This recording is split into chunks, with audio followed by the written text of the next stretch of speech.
बहुत सारे नए इन्फ्लुएंसर इंटरनेट पे डेली आते हैं और वो अपनी क्रिएटिविटी के अकॉर्डिंग अपलोड करते हैं। कुछ वीडियोस वायरल होती हैं, व्यूज गेन करती हैं, सब्सक्राइबर्स गेन करती हैं। वहीं पे दूसरे कंटेंट क्रिएटर्स की सेम एफर्ट या ज्यादा एफर्ट के साथ डाली गई वीडियोस भी वायरल नहीं होती। और बहुत सारे नए स्टार्टअप्स डेली ओपन होते हैं, बहुत सारे नए बिजनेसेस डेली स्टार्ट होते हैं, लेकिन वो अपना उतना कस्टमर बेस क्रिएट नहीं कर पाते जितना कि उनकी क्वालिटी या उनकी जो लेवल ऑफ सर्विसेज है वो डिजर्व करते हैं। तो क्या वो चीज है जो पीछे छूटती है इन सब सिनेरियोज में? उसी के बारे में बात करते हुए जॉन बर्गर ने अपनी बुक कंटेजियस में इन चीजों के सॉल्यूशंस बताए हैं। आज हम उन्हीं सॉल्यूशंस पे बात करने वाले हैं। कंटेजियस बेसिकली एक बुक है जो किसको पढ़नी चाहिए, सबसे पहले हम ये डिस्कस करते हैं। अगर कोई भी व्यक्ति, कोई भी बंदा नया कंटेंट क्रिएशन स्टार्ट कर रहा है तो उसके लिए ये बुक बहुत इंपॉर्टेंट है। अगर कोई व्यक्ति अपना नया बिजनेस स्टार्ट कर रहा है और उसे एक अच्छा खासा कस्टमर बेस क्रिएट करना है तो उसके लिए भी ये बुक बहुत अच्छी है। स्टार्टअप्स जो नए आइडियाज पे, क्रिएटिव आइडियाज पे काम कर रहे हैं लेकिन वर्ड ऑफ माउथ क्रिएट नहीं कर पा रहे हैं या नए कस्टमर्स नहीं जोड़ पा रहे हैं, उनके लिए इस बुक में बताए गए जो फैक्टर्स हैं, इस बुक में बताए गए जो सॉल्यूशंस हैं वो बहुत वैल्यूएबल और बहुत ही इफेक्टिव होने वाले हैं। शुरुआत करते हैं इस सेशन में। सबसे पहला जो फैक्टर है, जो सबसे पहला सॉल्यूशन है, that is called social currency. क्या आपके द्वारा प्रोवाइड की गई सर्विसेज, आपके द्वारा अपलोड किया गया कंटेंट लोगों को एक सोफिस्टिकेटेड फील प्रोवाइड करवाता है या नहीं? इसके बारे में बात करते हुए जॉन बर्गर ने एक एग्जांपल भी दिया है। जैसे कि बार्कले के अंदर एक रेस्टोरेंट है, उस रेस्टोरेंट में एक चीज स्टेक मिलता है जो कॉस्ट करता है अराउंड $100, यानी $100। भारतीय रुपयों में बात करें तो 8,000 रुपए का एक चीज स्टेक।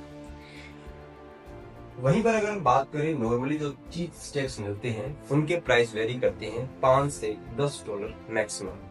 तो ये जो $100 का चीज स्टेक है, अब आप सोच रहे होंगे कि कोई $100 का चीज स्टेक क्यों खरीदेगा, लेकिन उस रेस्टोरेंट में आने वाले जो कस्टमर हैं वो सिर्फ ये $100 वाला चीज स्टेक नहीं खरीदते हैं।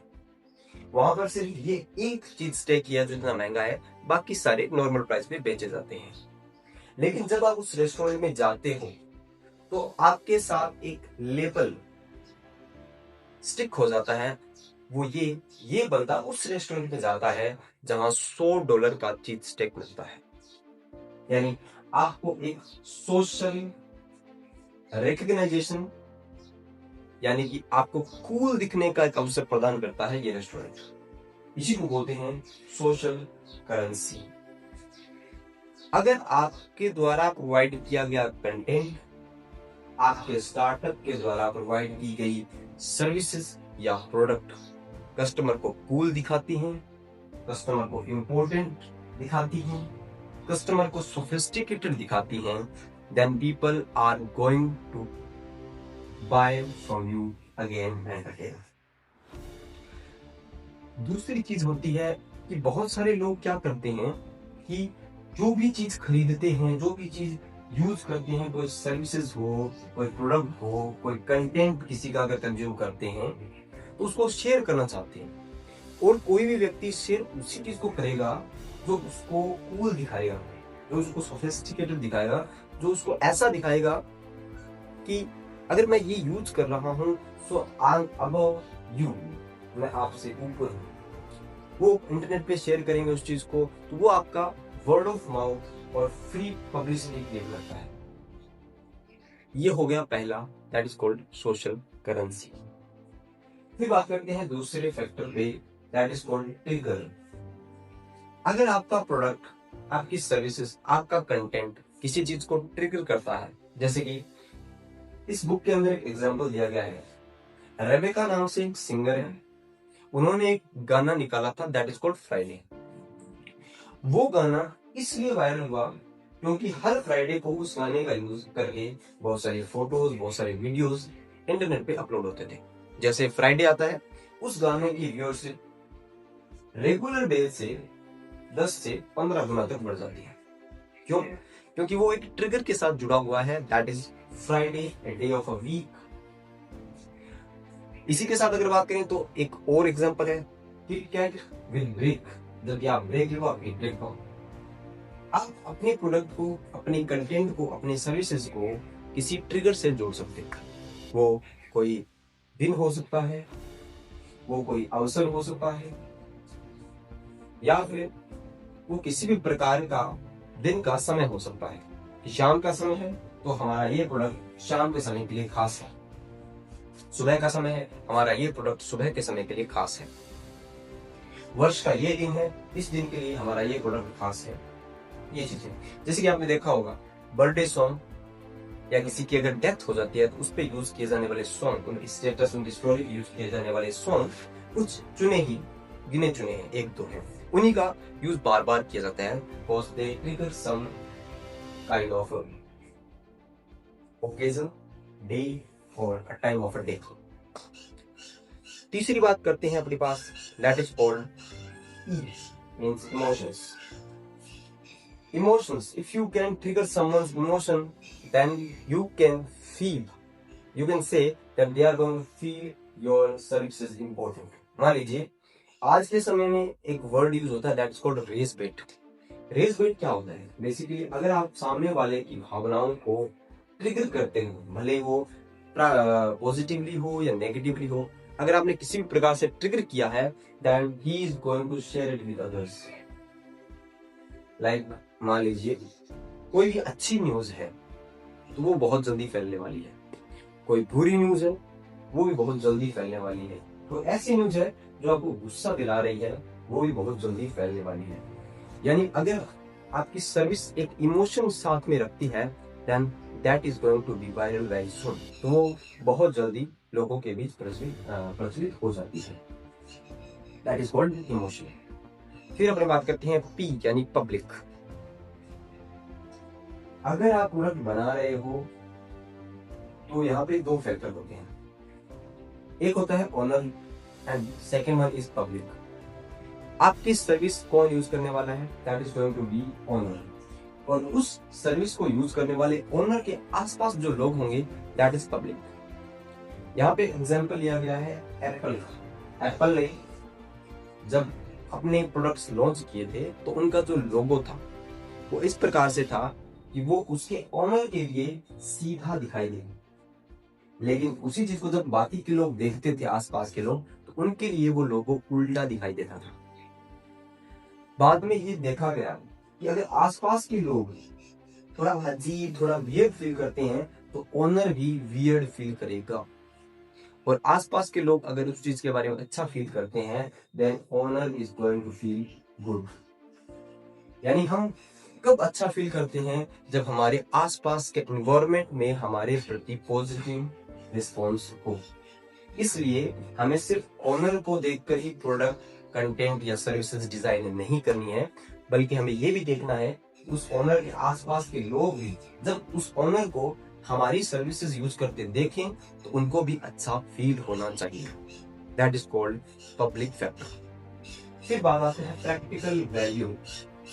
अगर कोई भी एरिया की बात करें, किसी भी क्षेत्र में सर्विसेज है या कुछ भी है, अगर वो प्रैक्टिकल वैल्यू प्रोवाइड नहीं कराता then that is not going to be viral anyway. तो उसको आप वायरल कर ही नहीं सकते, क्योंकि वो अपना पर्पस ही सर्व नहीं कर रहा। किसी भी सर्विस का पर्पस क्या है? कि वो जिस कार्य के लिए बना है वो अपने पर्पस को सर्व करे, अपने पर्पस को पूरा करे।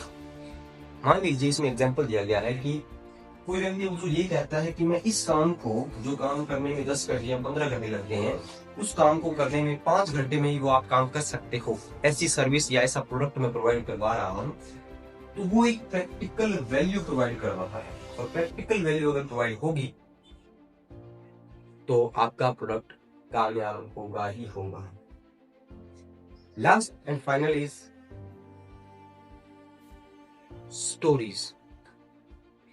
अगर आपके प्रोडक्ट से कोई कहानी जुड़ जाए या आपका प्रोडक्ट लोगों की कहानी का हिस्सा बन जाए तो उसके वायरल होने का, उसके सक्सेसफुल होने का चांस काफी हद तक बढ़ जाता है।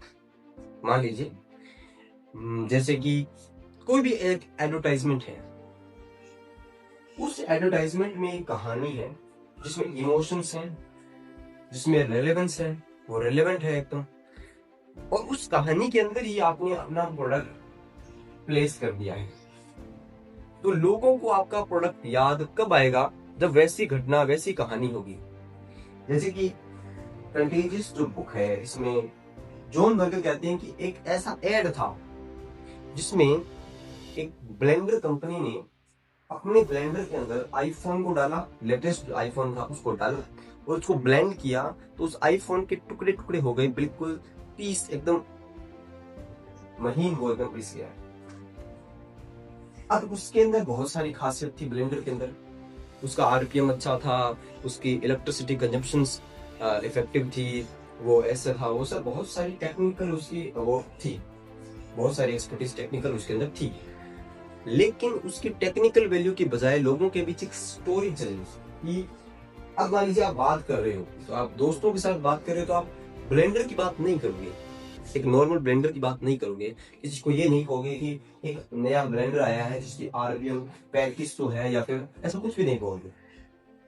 आप अपने दोस्तों के बीच बैठकर ये बात जरूर करोगे कि मैंने आज एक एड देखी जिसमें फलानी कंपनी का एक ब्लेंडर था जिसने लेटेस्ट आईफोन को पीस दिया। So that is going to be your story. आप अपनी इस कहानी बेच रहे हो और उस कहानी में ही आपका प्रोडक्ट छुपा हुआ है। तो ये थे पूरे 6 स्टेप्स या 6 फैक्टर्स जो इस बुक के अंदर बताए गए हैं, जिनके जरिए आप किसी भी चीज को वायरल कर सकते हो, किसी भी चीज को आप बेसिकली बात करें तो लोगों के जीवन का हिस्सा बना सकते हो, ताकि आपके प्रोडक्ट, आपकी सर्विसेज और आपका कंटेंट ज्यादा से ज्यादा देखा जाए। मिलते हैं अगली वीडियो में एक नए टॉपिक, एक नई बुक के साथ। तब तक के लिए गुड बाय।